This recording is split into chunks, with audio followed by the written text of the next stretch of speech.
I wanted to find my own way, to get away from Hong Kong and my family. So I decided to reside in Tarumi for a while. After a long goodbye with my family, I took a train down to my grandfather's beach house in Tarumi. As the train whistle blows and comes to a halt, I exit the train and spot Matsu, who I can barely remember. Due to my recent diagnosis with tuberculosis last spring, I decided with my family that the fresh air and tranquility in Japan would help with my illness. Matsu led me to the house, accompanied by a rich garden full of blooming plants and even a park nearby. Matsu truly is a man of few words, but making him talk will be one difficult task. Do you ever get lonely? It was quite peaceful living here. It was almost a little too quiet. I passed time by walking, swimming, and drawing with the art supplies my father had given me.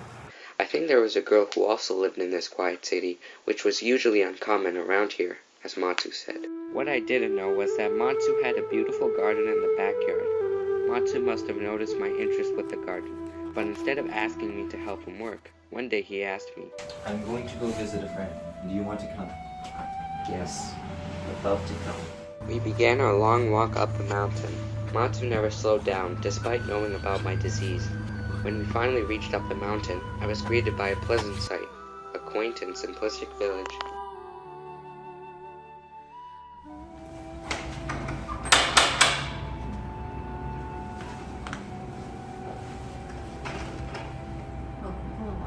Sakshi, this is Stephen. Stephen, this is Sakshi.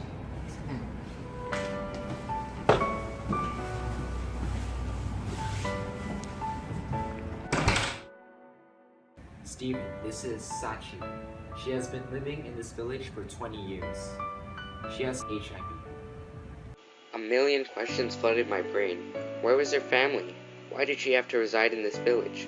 I couldn't believe I was so lost that it was already time to go, even though I told myself that I wanted to stay. I decided to ask Matsu about this. I don't get it. Why did you bring me to that village? Stephen, I brought you there to show you you're not alone. Well, the village was beautiful. Yes, beauty exists where you least expect to find it. Now come, I shall prepare dinner. You can rest now. A few days later, something interesting happened.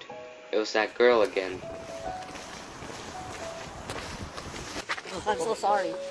Aren't you the girl who threw petals at me? Yes, my name is Keiko. I haven't seen many young people around here.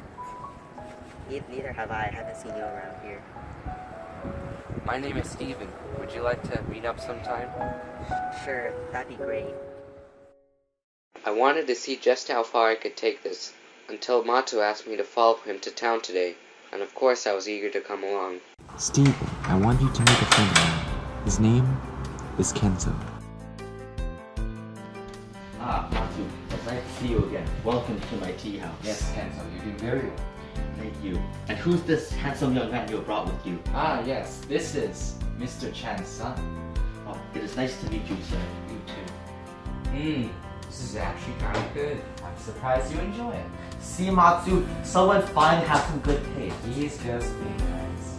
So how's Sachi doing? Ah, yes, she was doing well. I just visited her yesterday. Yes, well, if that's the case, please give her this. I will. I should be going. I'll see you later, Matsu, Stephen.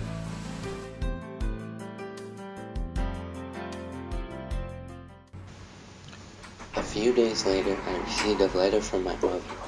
A letter from your mother. Thank you.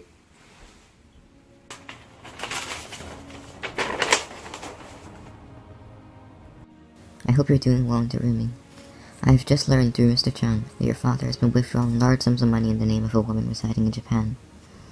Maybe, now that you're getting better, perhaps you should just return to Kobe early and find out what this is all about. Love, Mommy. I didn't know how to feel. After all these years, I had thought I had understood my father well. I guess that all changed today.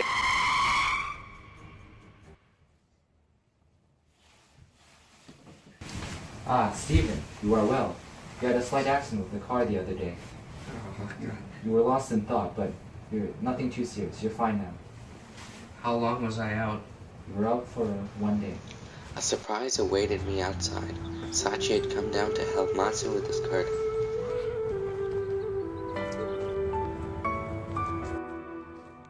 Sachi and I will be working on the garden today. I suppose you have better things to do? I did have better things to do. My date with Kaito was today. It's a date.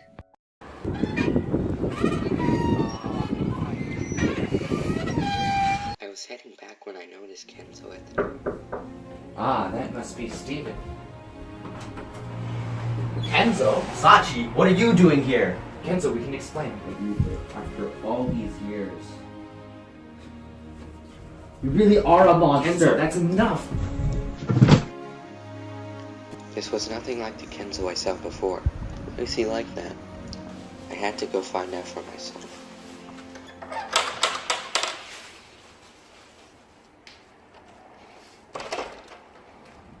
Oh, Stefan, it's just you. Come on in. I saw the argument between you and Kenzo the other day. Why did he treat you like that? I don't understand. Well, I guess I should tell you the story. Back a long time ago, me and Kenzo were really close. I was engaged to Kenzo, but that all changed when we found out we had the disease. My best friend Tomoko, Matsu's little sister, she couldn't bear the shame and she killed herself. Passed out by my family. I don't know what I would have done if Matsu hadn't found me. But ever since then, I've been living in Yamaguchi. I guess Kenzo just felt betrayed that he saw me down there again after so long. With Matsu.